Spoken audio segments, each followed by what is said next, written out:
Ok, tá começando a gravação, então. Então, boa noite, Alexandre.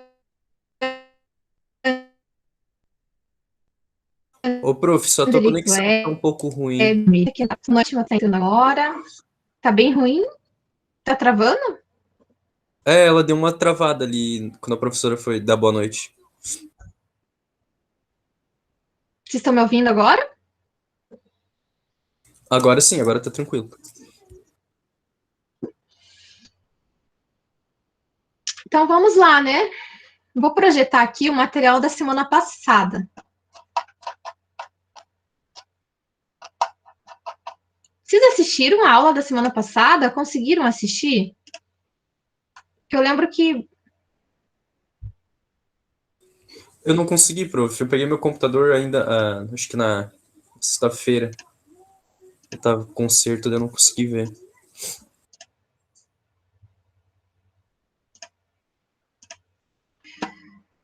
O Alexandre estava na aula, né? Conseguiu acompanhar, eu lembro. Boa noite, Pro. Eu Boa vi. noite. Ah, você. Kleber, né? Você está falando? Você assistiu, Kleber? Isso. Uhum. Então, o que a gente estudou, né? O que a gente falou? Só para uns 5 minutos aí, só para recapitular. Falei sobre os tipos de isotermas, né? Alguns modelos aplicados para o fenômeno de adsorção, que é um fenômeno que acontece na superfície dos sólidos, né?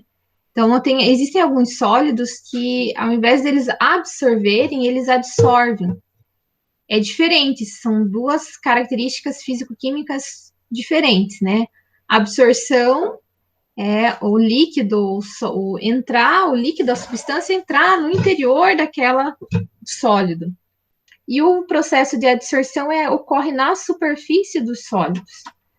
Aí a gente veio falando essas 2 semanas sobre isso, né? O que é adsorção, as suas propriedades físico-químicas. E na semana passada eu falei sobre os modelos, falei da isoterma de Langmuir, né, que é aplicado ao modelo ideal para entender o fenômeno do físico-químico que acontece, a adsorção sobre a superfície do sólido. É, por exemplo, o que acontece no carvão ativado. Existem outros modelos de fora Langmuir, né?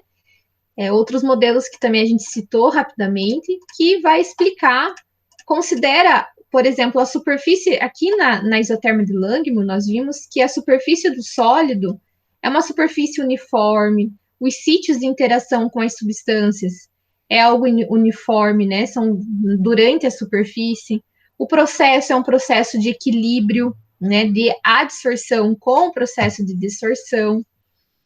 Mas nem sempre isso acontece em todos os casos, né? E por isso que existem outros modelos, fora o modelo de Langmuir, para poder explicar o processo físico-químico de adsorção, né? Quando você tem, por exemplo, uma irregularidade na superfície do sólido, certo? Ou quando você não tem exatamente esse equilíbrio acontecendo entre o processo de adsorção e desorção. Então, a partir dos gráficos, das curvas de isotermas, é possível observar qual o melhor sólido para aquele determinada substância e se ele é um bom adsorvente ou não.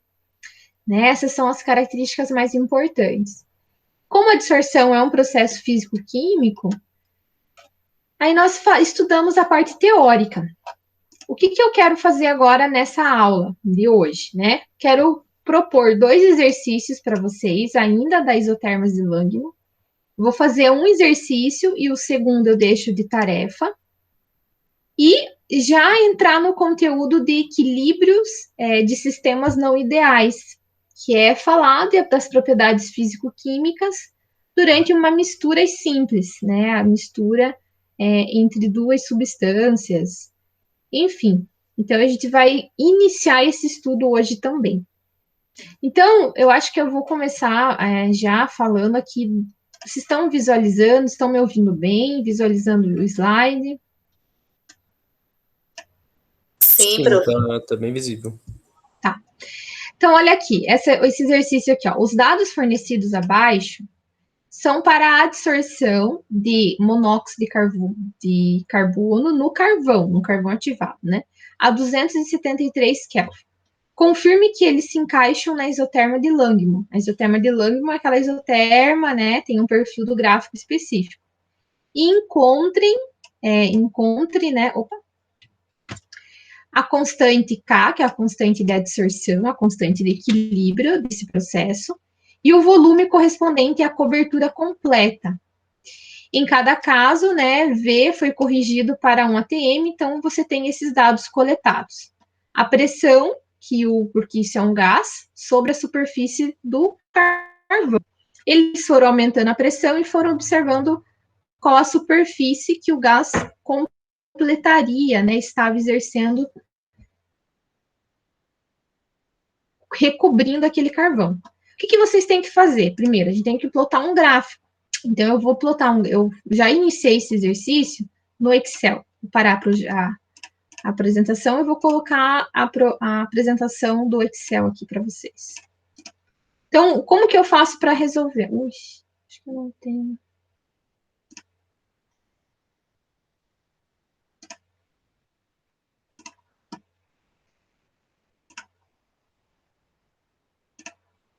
Vocês estão conseguindo ver meu Excel? Não. Tá abrindo ainda, Pro, tá abrindo.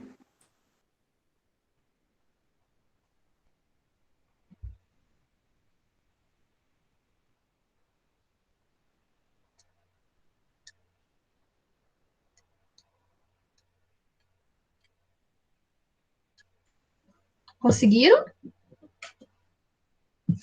Não tá aparecendo, prof. Não? Então eu Ela vou tá ter que projetar. como o compartilhamento da janela, alguma coisa de efeito. Acho que agora vai.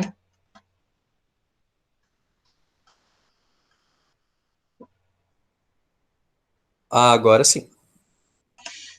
O que vocês têm que fazer? Vocês têm que tratar esses dados, tá? Lá na tabela, eu tenho a pressão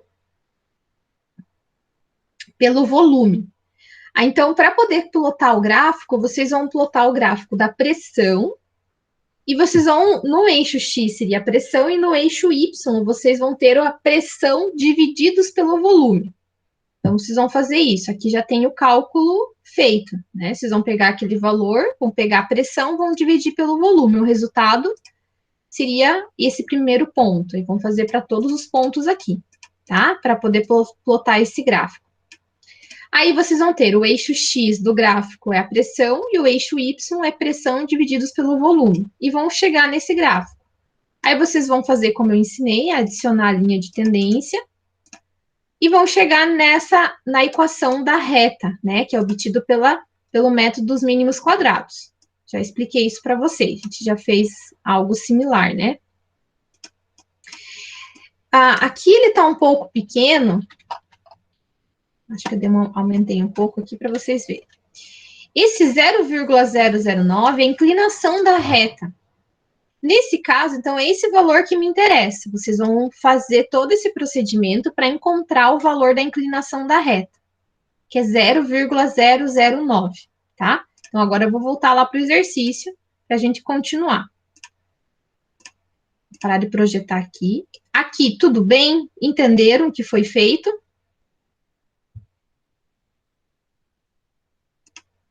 Por enquanto, sim, prof. Tá. Ok, então, ok. Tá, então agora eu vou parar a projeção aqui.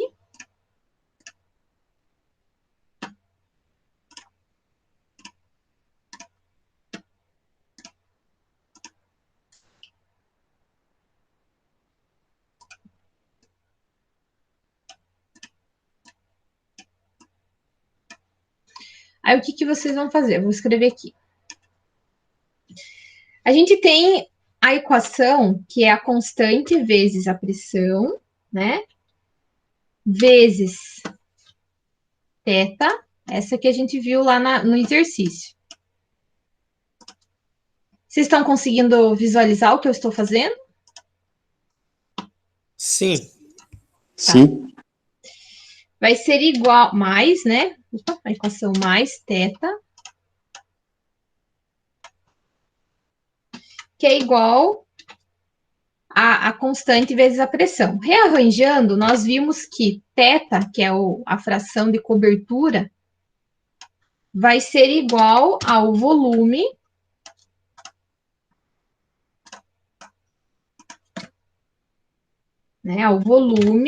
ao volume parcial divididos pelo volume total, que a gente chama,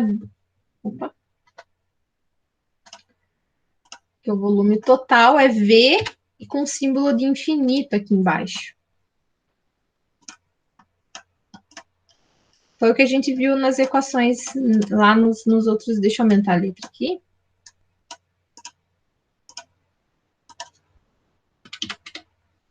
Certo?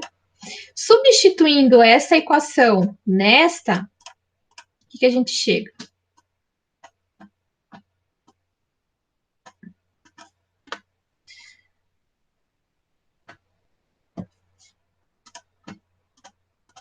Chegamos nessa outra equação de Langmuir, tá? P divididos por V igual a P,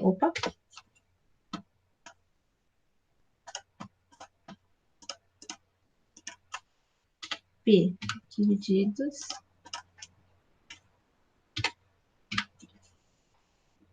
Tô só mostrando a equação que a gente vai utilizar.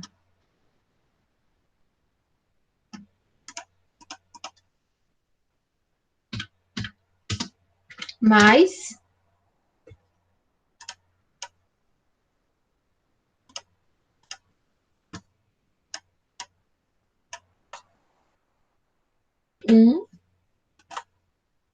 por K vezes V infinito. Então, essa é a equação de Langmuir tá rearranjada. Então, o que seria esse PV? Esse PV seria o nosso eixo Y. Deixa eu sublinhar aqui para vocês entenderem.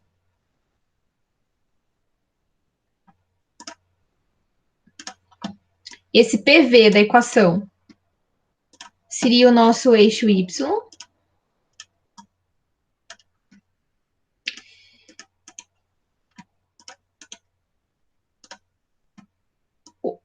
A inclinação da reta seria 1 divididos por V infinito. O que é o V infinito? O V infinito é o volume total de cobrimento do carvão, nesse caso, que é o sólido, né? Que é o nosso adsorvente. A superfície total da onde o gás, o monóxido de carbono, tem contato com o carvão, tá? Então, a superfície total. O volume total. Então, esse significa o V infinito. Então, 1 divididos pelo V seria a nossa inclinação da reta, né? Que é aquele valor de 0,09 que a gente encontrou no Excel fazendo a regressão linear. Então, se eu considerar que 0,009, que foi o valor que a gente encontrou na inclinação da reta, é igual a 1 divididos por V, 1 divididos por V.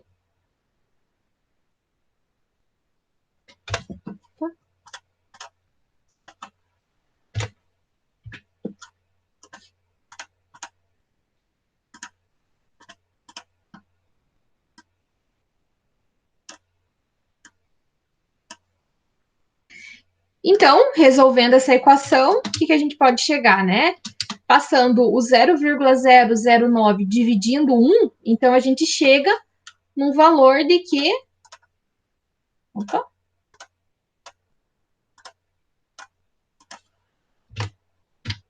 V infinito, né? Que é o volume da cobertura total. Vai ser igual, se vocês forem resolver ali, quanto que dá? 1 dividido por 0,009. Alguém tem uma calculadora aí? 1 dividido por 0,009 dá 111. 111 centímetro cúbico, né? Então, esse é o valor do volume, tá? Do volume de cobertura completa, que é o que ele queria que a gente encontrasse, né? Qual o valor do volume da cobertura completa? Está aqui. Então, 111. Como que nós vamos encontrar agora o valor de K? Vou substituir. O que a gente vai considerar? Nós vamos considerar, para encontrar o valor da constante, eu vou considerar a pressão igual a zero, né?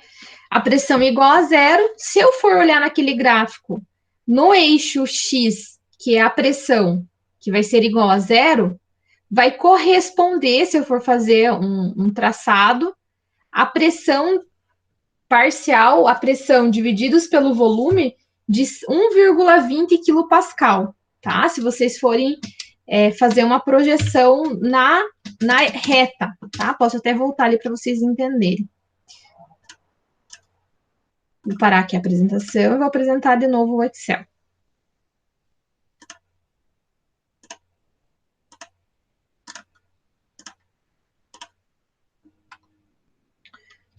Então, aqui eu tenho o gráfico, né, o Excel. Se eu for considerar, se o eixo X é a minha pressão, considerar a pressão igual a zero, e for fazer uma extrapolação aqui do ponto, ela vai tangenciar, vai cortar o meu eixo Y em aproximadamente 1,20 kPa, tá? Que é esse valor correspondente ao eixo Y. Então, a gente vai considerar a pressão igual a zero, que seria a pressão igual a zero, não tem, praticamente eu não tenho gás sobre aquela superfície, né? Porque eu não tenho nenhuma pressão sendo exercida.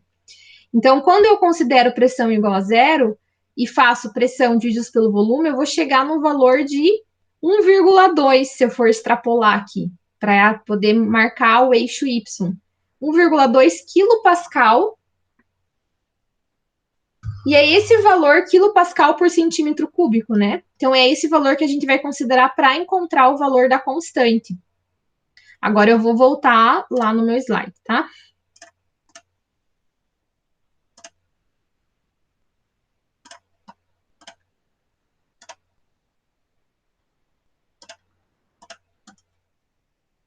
Então, eu vou considerar pressão igual a zero e PV, P divididos por V, igual a 1,20 quilopascal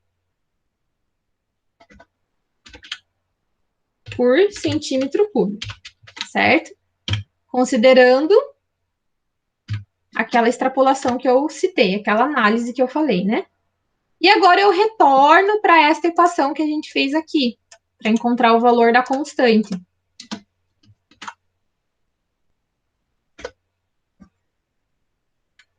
Opa, deixa eu puxar mais para cima.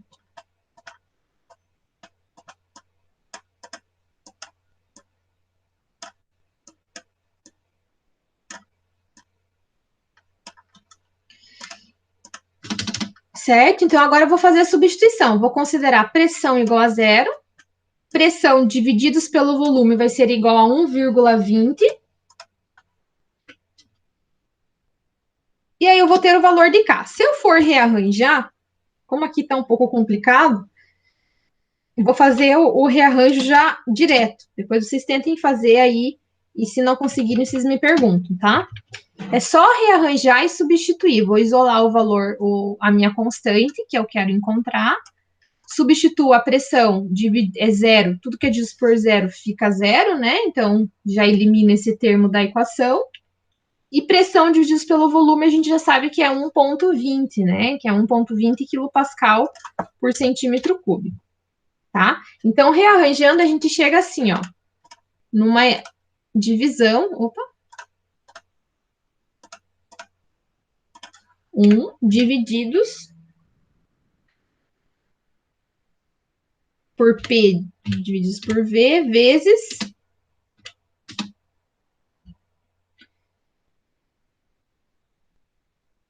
vezes o volume, que é o volume lá infinito, aquele volume de cobertura total.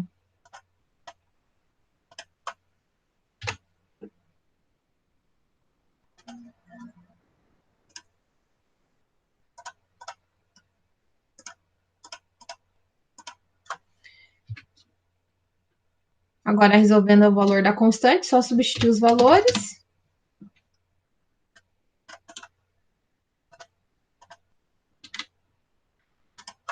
Aqui eu sei que é 1,20, né? Não vou pôr aqui as... Vou pôr.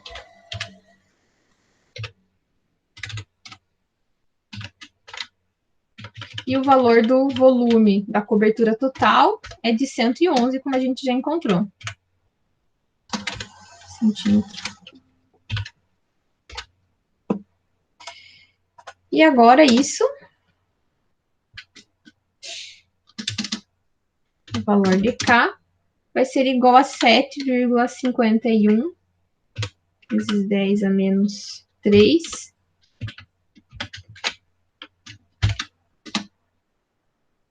quilopascal a menos 1.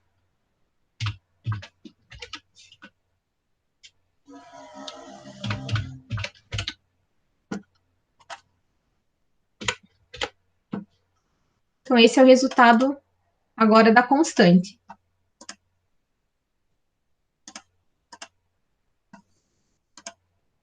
Certo? Então, é assim que a gente resolve esses exercícios, né? Quando ele envolve essa equação de Langmuir, né? A gente normalmente faz esse rearranjo na equação de Langmuir, né? Eu fiz esse rearranjo para chegar nesse valor, por quê? Porque assim eu consigo chegar numa reta e não numa curva.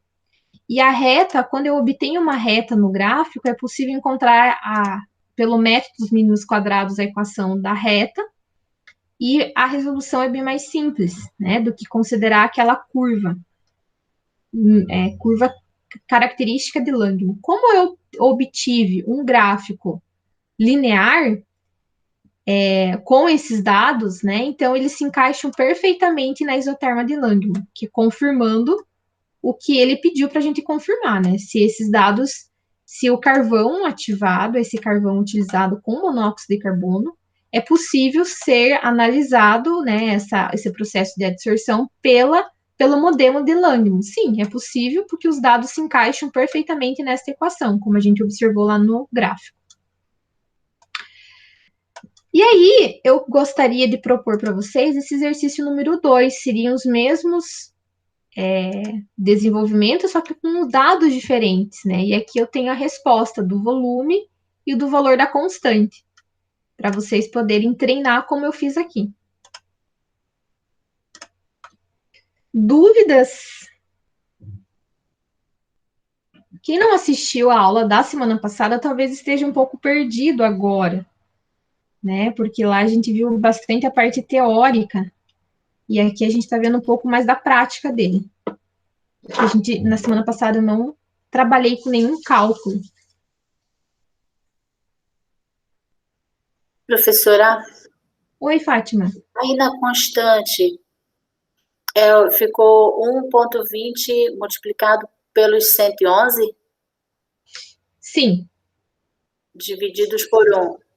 1 divididos por esse resultado. Uhum. Certo.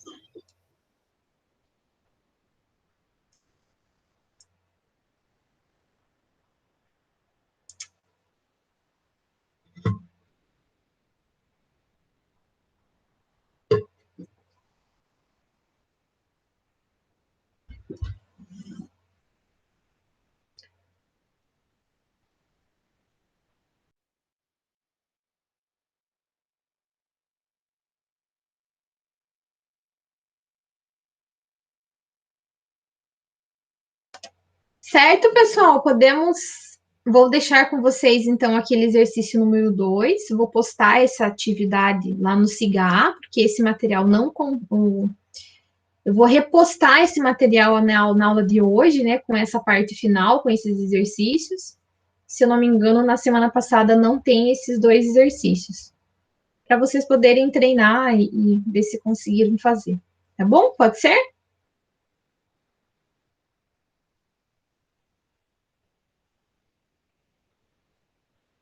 Sim, prof. Ok, eu posso finalizar então essa apresentação e abrir a aula de hoje? Por mim, sim. Sim, pro.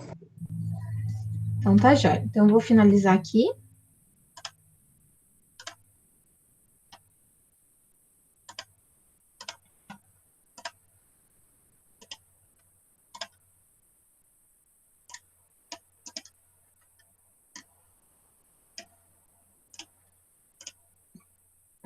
Muito bem. Então, vocês estão conseguindo visualizar aí a aula de hoje, né? Vamos dar sequência a um conteúdo novo, que é falar sobre o equilíbrio e as funções e análise termodinâmica aplicada em sistemas não ideais. O que seriam os sistemas não ideais, né? Que ele relata aqui, que nós vamos trabalhar. Vamos falar sobre as misturas. Misturas simples, tá? Por exemplo, água com álcool, água com... a gente não vai trabalhar, por exemplo, agora, nesse primeiro momento, soluções que não sejam soluções eletrolíticas. A gente não vai trabalhar agora. No próximo conteúdo, a gente vai falar sobre as soluções eletrolíticas e essas propriedades termodinâmicas aplicadas. Então, a gente vai trabalhar na aula de hoje, o objetivo é falar só sobre o equilíbrio que acontece nesses tipos de sistemas, mas que não sejam soluções eletrolíticas. Por exemplo, água com açúcar, enxofre em sulfeto de carbono, água com álcool. Então, a gente vai falar sobre todas essas propriedades. A gente vai falar um pouquinho sobre a energia livre de Gibbs. E a gente vai introduzir um conceito novo, que é falar sobre grandezas parciais molares, tá? As grandezas parciais molares, elas conseguem se aproximar muito mais do real, do que acontece quando as partículas estão em contato durante uma mistura, né? Quando acontece o processo da mistura. Pessoal, vocês estão ouvindo um chiado ou só eu? Só, prof.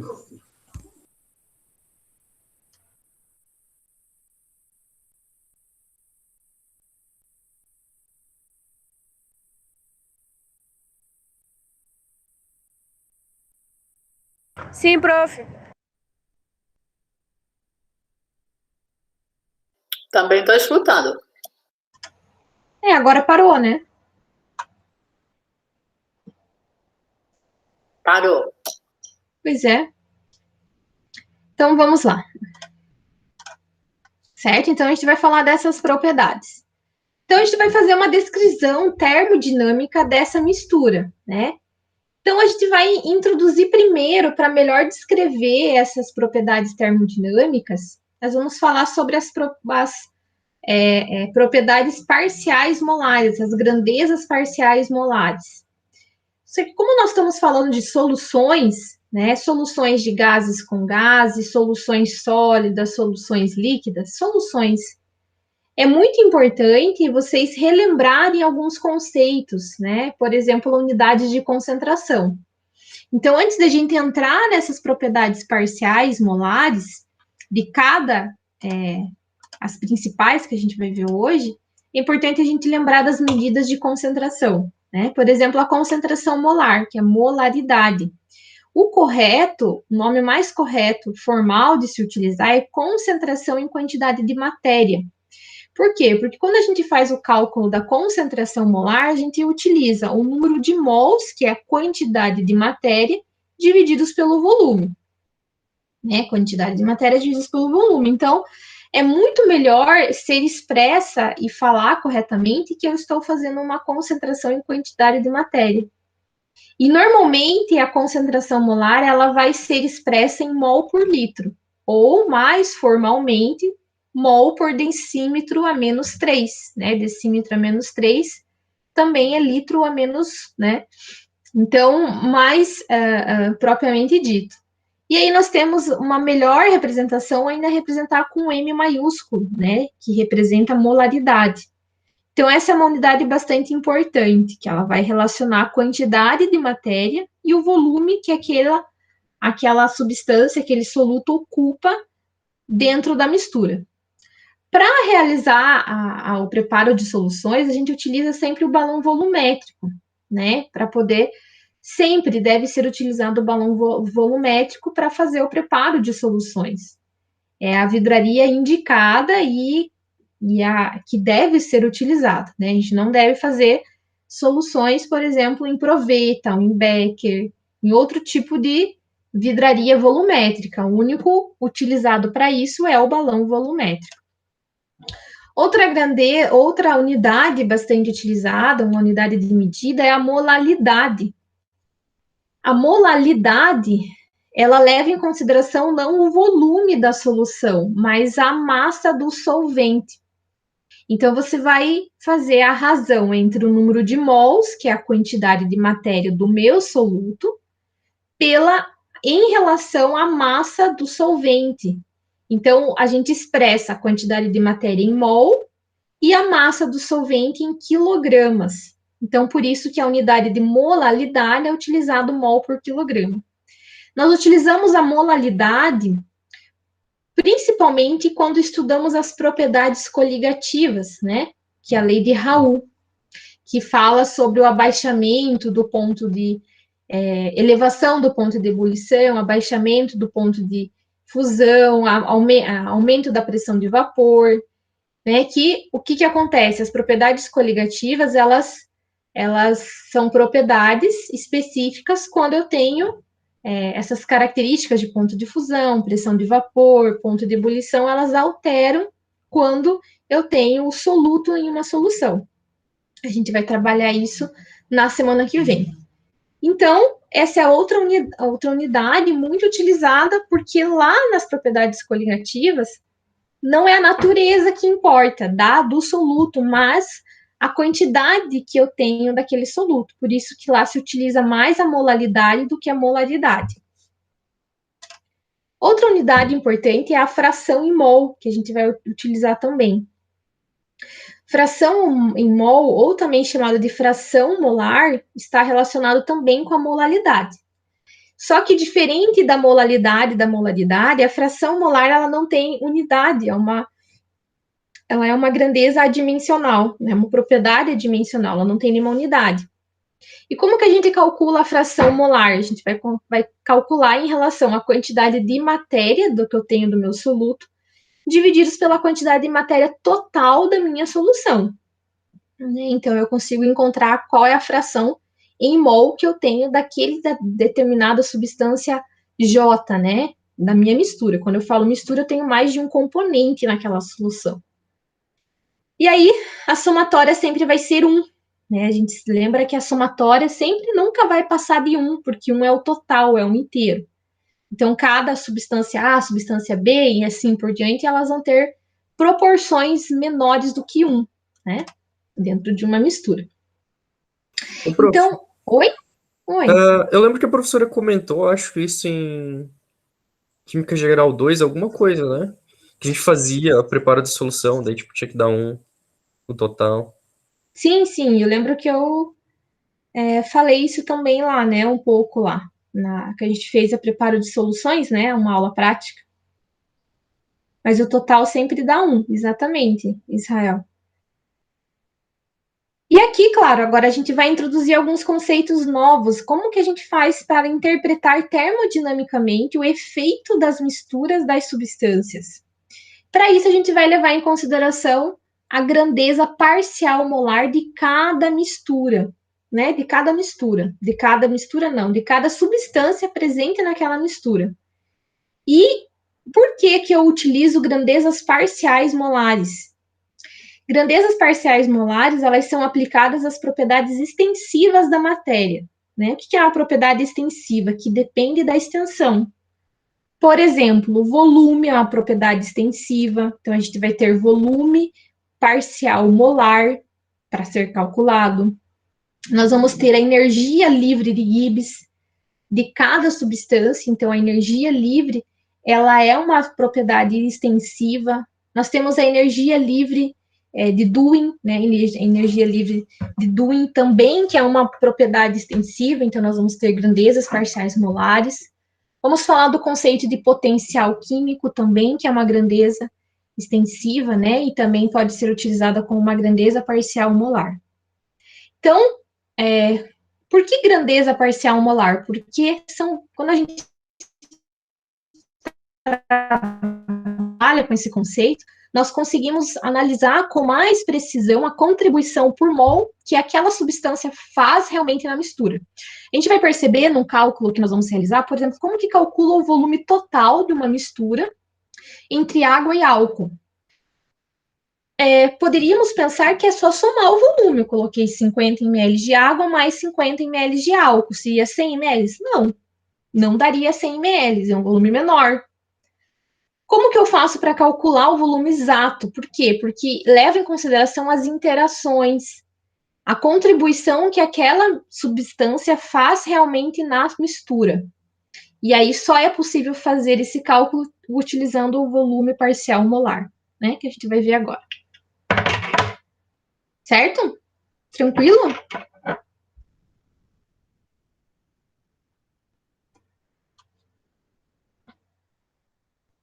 Vocês estão me ouvindo? Tranquilo, prof. Sim, prof. Eu achei que eu tinha caído. E aí, claro, né? Essas grandezas elas têm a variação com a composição daquela substância. Vamos falar então da primeira, que é o volume parcial molar. Por exemplo, né? Um exemplo que a gente pode dar. Se eu for adicionar 1 mol de água em um grande volume de água, tenho lá já uma jarra de água e vou colocar 1 mol de água. Aí, o que eu vou ter? Eu vou ter 18 centímetros cúbicos a mais. Então, 18 centímetros cúbicos por mol, porque eu estou adicionando água com água. Agora, se eu for fazer 1 mol de álcool em um grande volume de água, nós vamos chegar a 14 centímetros cúbicos. Então, tem uma diferença. E essa diferença do aumento leva em consideração a composição. Então, vai depender muito da natureza das substâncias, porque quando a gente fala de volume parcial, ela leva em consideração a interação que a substância tem ao redor com outras moléculas. Por exemplo, nós temos o potencial químico envolvido, né? Que é uma energia absorvida ou liberada. A gente mede o potencial químico dependendo da reação que eu tenha, né? Então, como que a gente calcula o volume parcial molar? Então, primeiro, os volumes parciais molares, eles dependem da composição da mistura. Vai depender muito de que tipo de substância eu tenho naquela mistura. Isso leva em consideração as forças que as moléculas exercem umas sobre as outras e isso reflete nas propriedades termodinâmicas. Então, como que a gente define o volume parcial molar? Vai ser o volume de uma substância J vai ser igual à derivada do volume total divididos pela quantidade de matéria da substância J. Então, essa é a definição matemática para definir o volume parcial molar da substância J. Então, se eu tenho uma substância A com substância B, como que eu faço para calcular o volume total daquela mistura? Eu vou usar essa outra relação, volume total. O volume total vai ser igual o volume parcial molar de A vezes a derivada do número de mols da quantidade de matéria de A mais o volume parcial de B vezes a derivada da quantidade de mols de B. Integrando esta equação, eu chego que o volume total a gente vai calcular utilizando o volume parcial molar, lembrando que o volume parcial molar nós calculamos dessa forma, né? Vezes o número de mols de A mais o volume parcial de B vezes o número de mols de B. Então, é dessa forma que nós conseguimos calcular o volume total de uma mistura, né? Porque a gente vai considerar agora os valores parciais molares, que é o efeito mais correto, né? O cálculo mais que se aproxima mais da realidade. Existem várias formas de a gente calcular experimentalmente esse volume parcial molar. Uma das mais utilizadas é medir a dependência entre o volume e a composição. E aí ajustar o volume observado em função do número de mols de um componente, que é o que está refletido nesse gráfico. O que eu tenho nesse gráfico aqui? A variação da fração parcial molar da água. Então, aqui eu tenho uma mistura entre água e álcool. Água e etanol. O que acontece? Nesse eixo Y aqui em azul, eu tenho a relação da fração do volume parcial molar da água E aqui eu tenho o volume parcial molar do etanol, que desse lado em vermelho. Aqui no eixo X, eu tenho a fração de água e de etanol. Nesse ponto zero, que eu estou mostrando aqui com o mouse, a fração molar do etanol é zero, então eu tenho água, só água.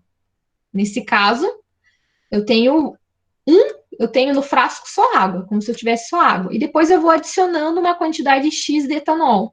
À medida que eu vou adicionando uma quantidade X de etanol, a quantidade de água vai diminuindo e a quantidade de etanol vai aumentando.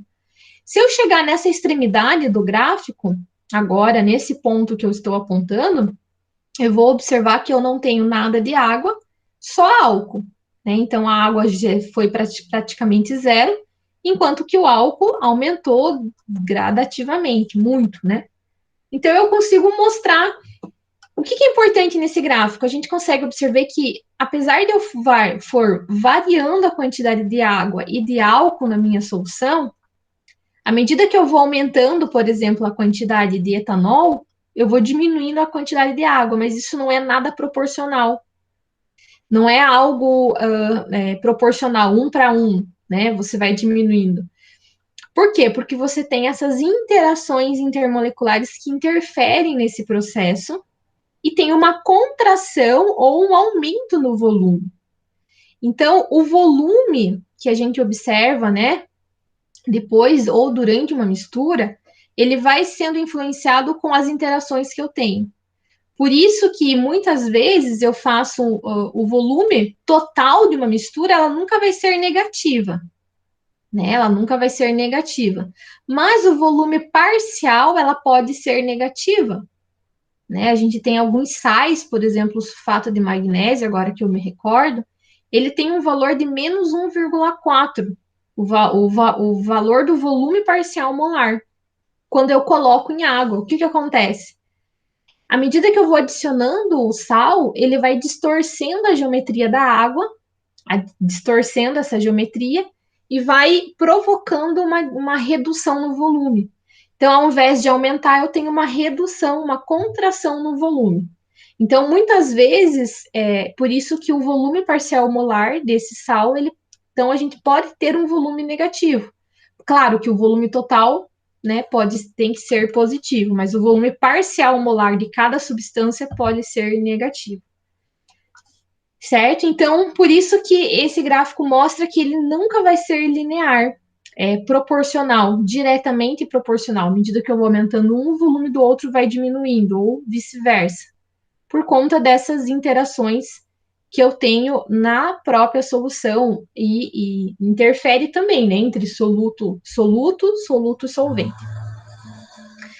E aí eu consigo ter essa relação, né, mostrando esse volume parcial molar, o que acontece à medida que eu vou aumentando a fração de um e diminuindo a fração de outro. Então, tenho esse gráfico aqui para acompanhar.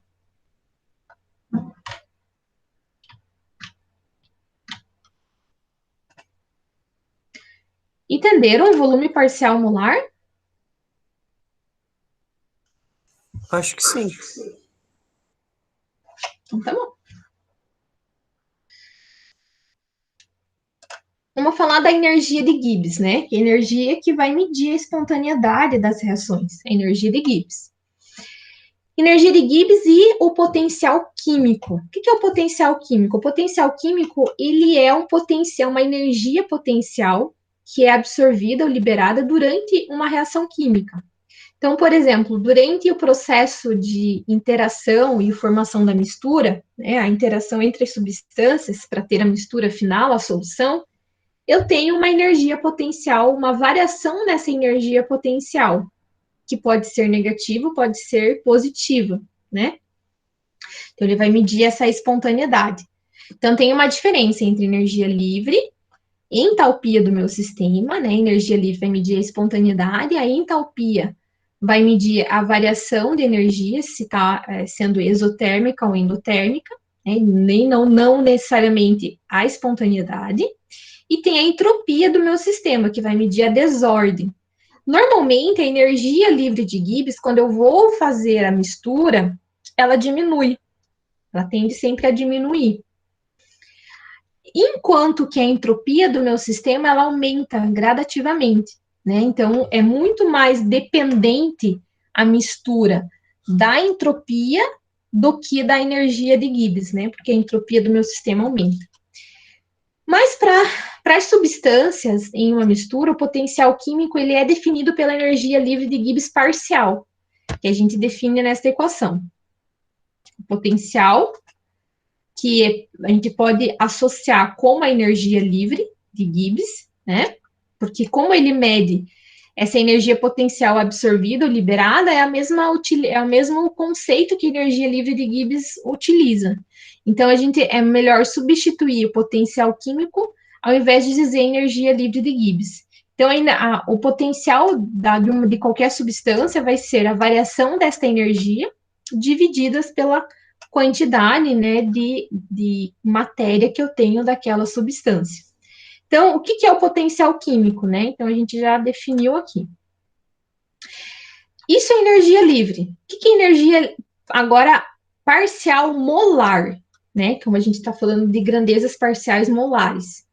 A energia de Gibbs parcial molar, ela leva em contribuição, ela tem como contribuição a energia total daquela mistura, né? Então, a gente tem a energia total da mistura, que leva em consideração, para calcular a energia total da minha mistura, eu tenho que levar em consideração a energia parcial de cada substância.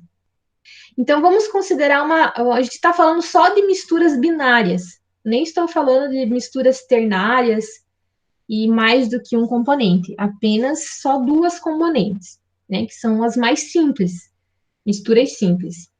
Então, a gente vai considerar, por exemplo, energia de Gibbs da substância A e a energia de Gibbs da substância B.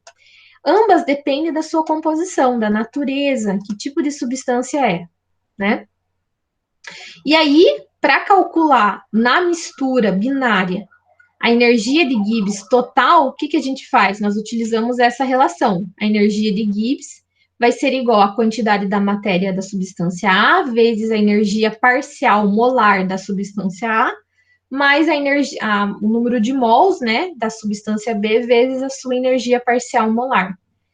Substituindo, se a gente consegue atribuir a energia parcial molar como potencial químico, então eu faço um rearranjo matemático apenas para substituir a energia livre parcial daquela substância A pela pelo potencial químico daquela substância específica. E como que o potencial vai variar com a composição? Se eu for considerar para um gás perfeito, uma mistura gasosa agora, onde eu tenho um gás perfeito. Gás perfeito é aquele gás que não tem interação entre as moléculas, né? Diferente de um gás real. Né? Gás ideal, que é o gás perfeito, ele não leva em consideração, então ele não tem aquele desvio da idealidade. É um gás ideal. Se eu for considerar para um gás ideal, como que eu faço para calcular o potencial? Se ele depende da composição. Então, rearranjando essa equação, eu chego nessa principal aqui embaixo. Ó. Potencial químico da substância J vai ser igual ao potencial químico padrão, que é 1 bar, né? Padrão em condições padrões. Nesse caso, eu estou falando de gás, eu considero a 1 bar, pressão de 1 bar. R é a constante dos gases, o T é a temperatura, Ln de P, que é a pressão da substância J, divididos pelo P, que é a pressão nas condições padrões. Então, essa é a equação mais importante na termodinâmica, né? Por quê? Porque justamente o potencial químico, que é uma grandeza muito importante, porque leva em consideração essa variação de energia, e ela está relacionada diretamente com a composição daquelas substâncias. Então, a gente calcula o potencial químico de cada substância utilizando esta equação, que é uma das equações mais importantes dentro da termodinâmica, dentro da físico-química. Certo? Então, aqui é o que eu acabei de citar, né? O que é o potencial químico padrão de um gás. Então, porque ele considera a pressão de 1 bar, então, em condições padrões. 1 mol de gás puro, a pressão de 1 bar. Essas são as condições padrões. E aí eu chego nesta relação mais importante. Pergunta: entenderam o que é o potencial químico e a relação com a energia livre de Gibbs?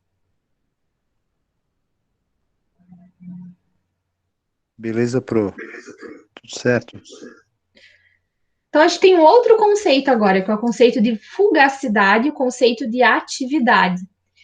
Muitas vezes, nós representamos atividade ao invés de molaridade, ou quantidade de matéria. Atividade, ela é muito utilizada mais na eletroquímica, quando nós relacionamos soluções eletrolíticas. Soluções eletrolíticas, soluções que têm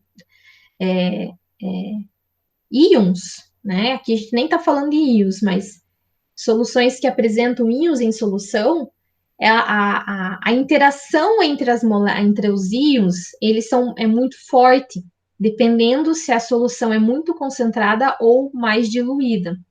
Então, nesse caso, como eu tenho um desvio da idealidade muito alta, um desvio muito grande, é muito melhor você utilizar o conceito de atividade, que leva em consideração o coeficiente de atividade, do que relacionar com o conceito de molaridade, que a molaridade ela não leva em consideração as interações intermoleculares, né? Então, a atividade é um outro conceito importante, utilizada ao invés de molaridade. Isso é mais utilizado quando você tem uma solução em que eu tenho íons. Por exemplo, um eletrólito forte, um ácido forte em água, uma base forte, né, que forma íons, o próprio sal.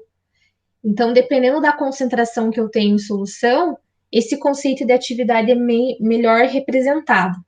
Então, a atividade, para vocês entenderem, ela representa a concentração efetiva, que leva em consideração as interações entre soluto, soluto, soluto e solvente, né? Então, a molaridade, ela não consegue expressar essa concentração efetiva. Então, é por isso que nós utilizamos o conceito de atividade.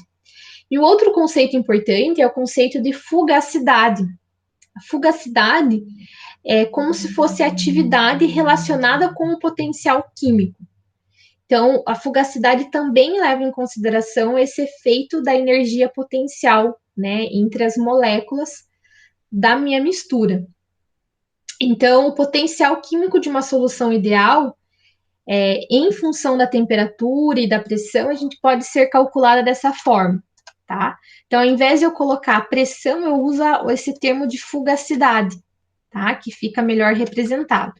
Então, eu vou utilizar a mesma equação anterior. Observem que o potencial químico nesta equação, potencial químico padrão, ela depende da temperatura, como está representada aqui, enquanto que a fugacidade depende da constante e da temperatura, né? Então, então tem essa dependência, a gente pode conseguir observar na equação, tá? Continuando o nosso raciocínio, então, nas soluções, vamos falar agora das soluções líquidas, né? Mistura líquido com líquido.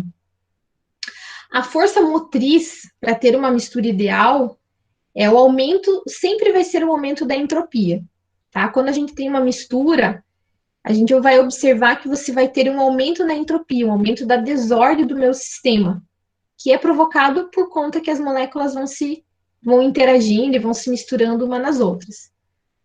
Para soluções gasosas, gás com gás, esse processo sempre vai ser espontâneo. É sempre espontâneo, o gás ele tem essa propriedade de difusão, ele vai se difundindo pelo recipiente.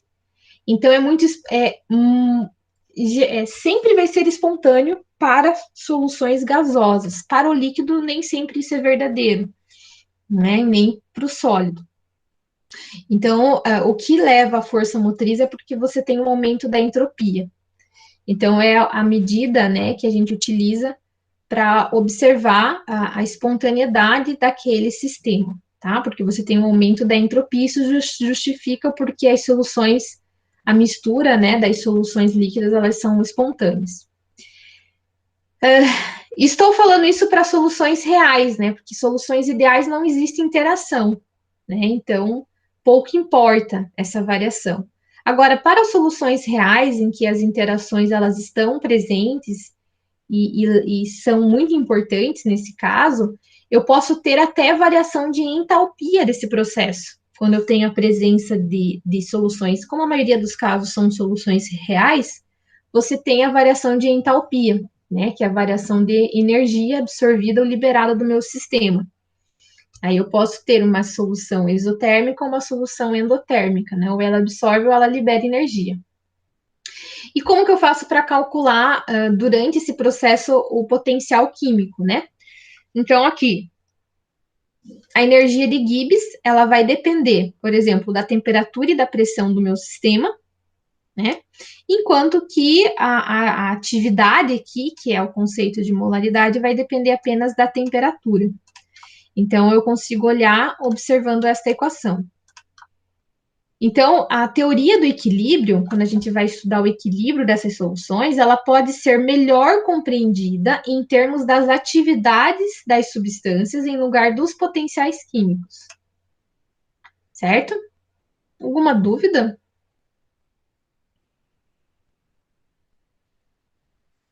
Tudo bem, Pro. Estou acompanhando. Tudo certo? Os demais também? Fátima, Ana Melissa? Sim, prof. Tô acompanhando também, prof. Nenhuma dúvida. Então, como eu mostrei, né? Agora a gente vai falar um pouquinho do sistema de atividades racionais. Só mostrando um pouco mais as equações. O que acontece? Na mistura, uma mistura real, né? Nós temos a dependência da temperatura e a pressão. O potencial químico, ele vai depender da temperatura e da pressão ela leva em consideração, né? Por exemplo, geralmente, quanto maior é a pressão, maior é o potencial químico daquela substância e mais reativa a substância fica, né? E aí, para calcular esse potencial químico, eu utilizo aquela equação.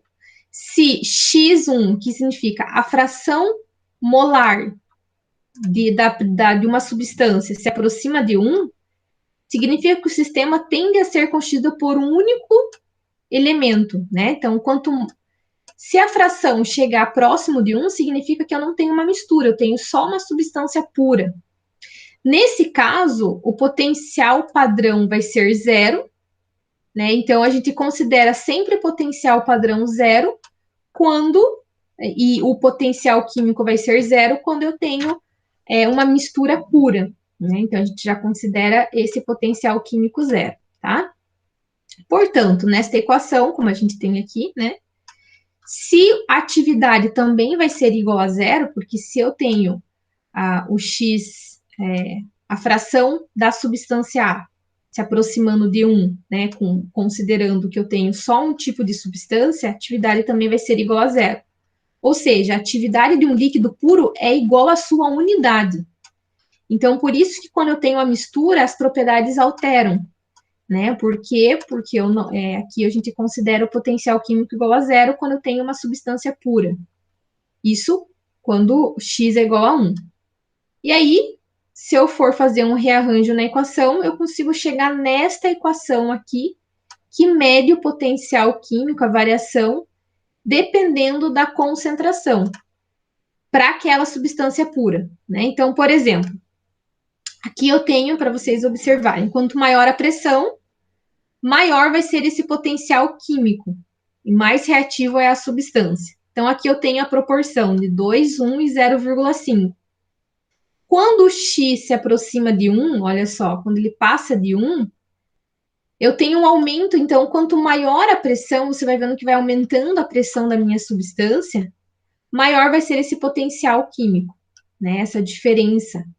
E isso vai deixando a substância muito mais reativa, quimicamente. Isso explica o porquê os gases, por exemplo, gases inflamáveis, gás oxigênio, né, que é um gás altamente inflamável, ele tem que ser armazenado em cilindro, mas não pode ter graxa nesse cilindro, porque a graxa é um hidrocarboneto e que pode interagir com essas moléculas, como o gás ele está com uma alta pressão dentro do cilindro, tem uma alta energia potencial e uma alta reatividade.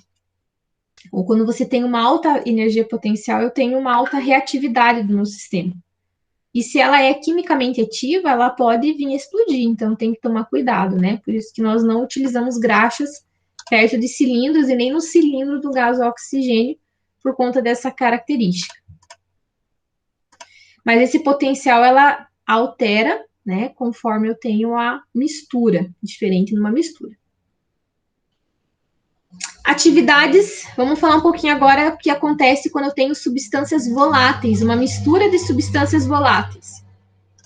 Quando eu tenho uma mistura de substâncias voláteis, eu tenho um equilíbrio entre a fase gasosa, que é a fase de vapor,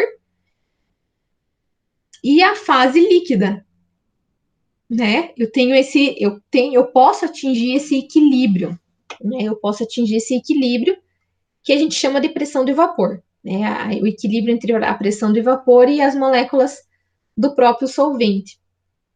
Então, quando eu tenho uma mistura por exemplo, de água com álcool, o álcool é volátil.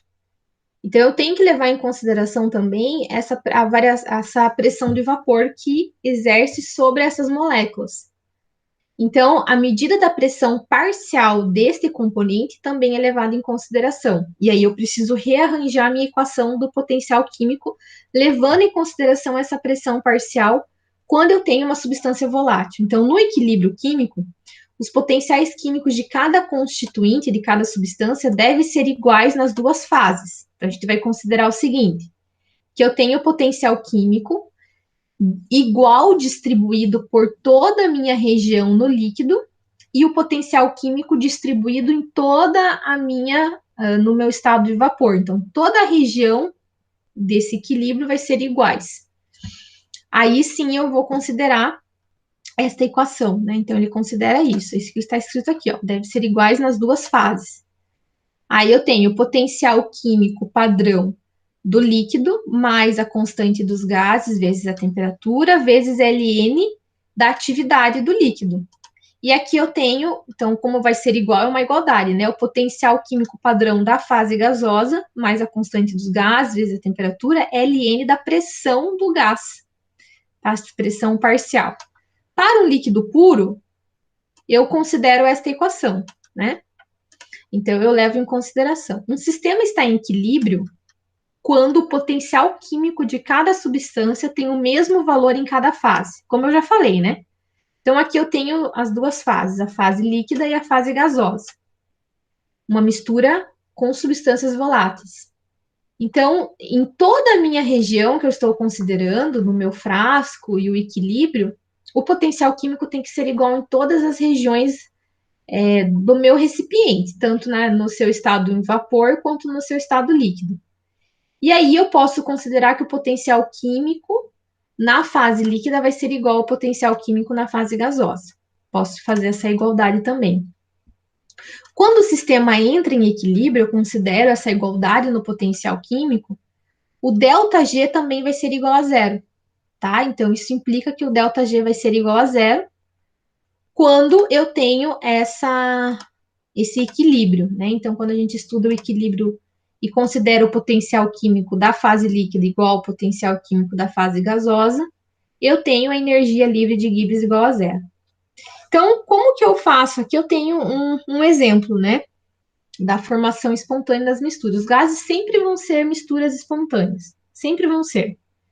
Inicialmente e no processo final, né? Então, eu tenho pressão, temperatura da substância A, pressão, temperatura e quantidade de matéria da substância B, e no final eu vou ter a quantidade de matéria A mais o B, pressão e temperatura estabilizada.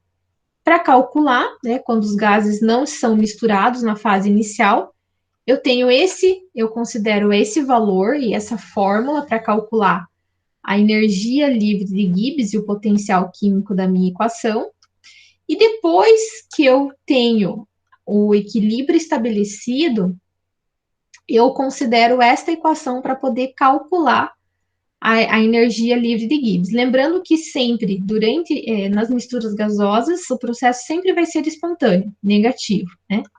E normalmente, quando você tem uma mistura espontânea, o ΔG ele tende a diminuir, ó. Conforme você tem um aumento, vai variando, 1 seria o valor total. Aqui a composição, né, dela na fração. E aqui a variação da energia. O que acontece? A energia livre ela vai diminuindo. Isso é fato. Quando você tem a mistura. Líquidos puro, a energia é muito maior. Então, é algo que a gente tem que notar, né? Então, para as composições, a gente consegue observar aqui no gráfico, né? Porque o ΔG, F menos ΔG, sempre vai ser espontâneo, tá? O ΔH, para os gases perfeitos, quando eu não tenho interação, vai ser igual a zero. Aí lembro daquela relação para poder encontrar o valor. Então, se é igual a zero, para os gases perfeitos, que o valor de entalpia é igual a zero, então o valor de ΔG vai depender exclusivamente da entropia do meu sistema. E a entropia do meu sistema, ela sempre tende a aumentar, né? Também mostrando a espontaneidade.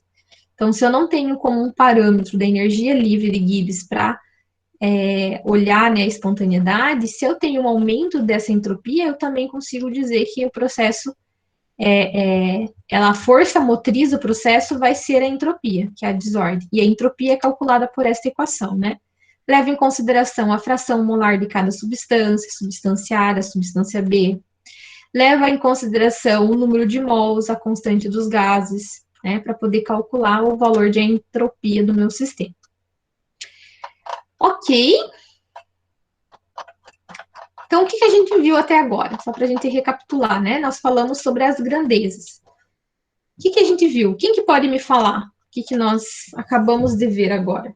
Quais são as grandezas termodinâmicas? O que vocês entenderam?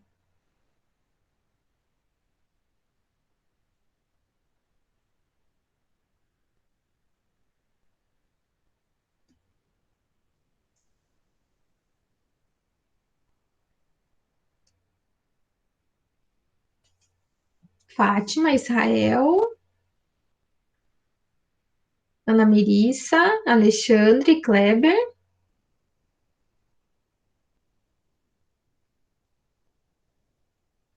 Vocês estão me ouvindo? Sim, professor, só um pouquinho. Eu já vou responder.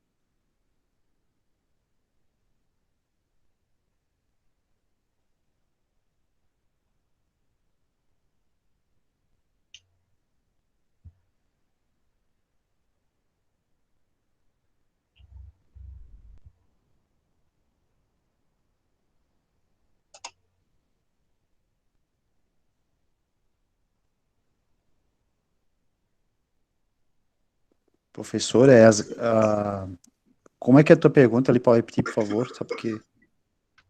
Sim. Não, quais foram as propriedades que a gente estudou hoje? Que vocês entenderam? Termodinâmicas das misturas.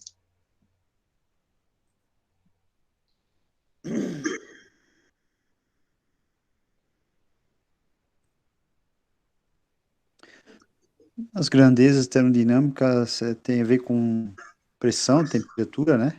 Propriedades químicas também, né? Uhum. Seria mais nesse sentido, como a professora está colocando ali. Pergunta específica, é isso? Só para me entender ali. Isso, quais foram as propriedades que a gente estudou hoje? Nós estudamos o potencial químico, como que calcula esse potencial, as equações utilizadas, o que é o volume molar parcial, qual a Sim. diferença entre o potencial químico e a energia livre de Gibbs, quando que nós Ok. utilizamos o parâmetro da entropia ao invés da energia livre de Gibbs, né? Então, essas foram as características estudadas, isso para soluções não eletrolíticas, né? A gente entendeu também a diferença do que é atividade, ao invés da molaridade. Vocês conseguiram compreender? Certo. Uhum. E para soluções Então, eletrolíticas são outras características, então? a gente leva em consideração a teoria de Debye-Huckel, né? Que vai falar leva em consideração a carga da espécie, a atividade, coeficiente de atividade, então outras relações termodinâmicas para poder falar sobre esse tipo de soluções, que não entra nesse caso, né? Que não são carregadas, né, com cargas. Ok. Uhum. Prof, e a Oi, gente tem a Tati. vontade de assistir novamente, né? Com certeza. Sim, sim, sim. Essa é a vantagem do remoto, né? Porque vocês têm a vantagem de terem a gravação da aula. No presencial não tem, não é possível, né, gravar a aula. E isso é maravilhoso, prof. Vocês podem assistir quantas vezes forem necessários, né? Então, olha só, vou deixar para vocês pensarem, né? Aqui a questão número 1, que fala sobre para calcular a variação do potencial químico de uma substância, levando em consideração essa equação. Quero que vocês calculem o volume total de uma mistura de etanol com água. Uma dica aqui nesse caso, tá? Vocês devem utilizar, vou até colocar ali. Acabei não esquecendo de pôr. Ué, cadê? Esse gráfico, tá? Esse gráfico aqui para encontrar o valor parcial molar de cada substância. Como é água com álcool, vocês utilizem esse gráfico. Então, encontrem o número de mols, tá? Do etanol e da água, vocês conseguem obter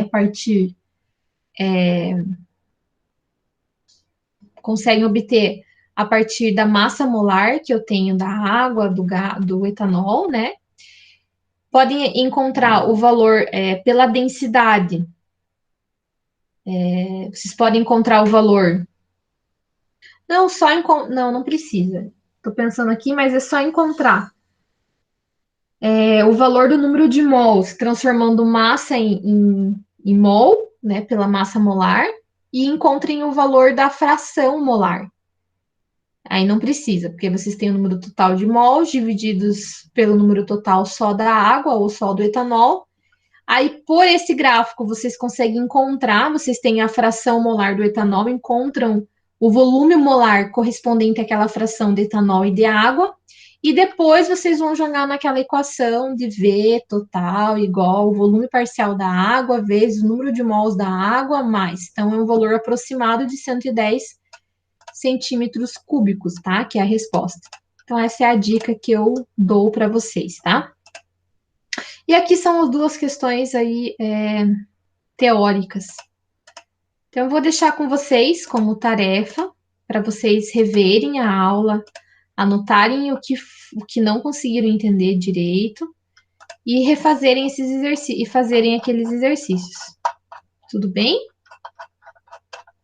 Tá certo, prof. Tudo bem, Pro. Beleza, prof. Então, tá bom, pessoal.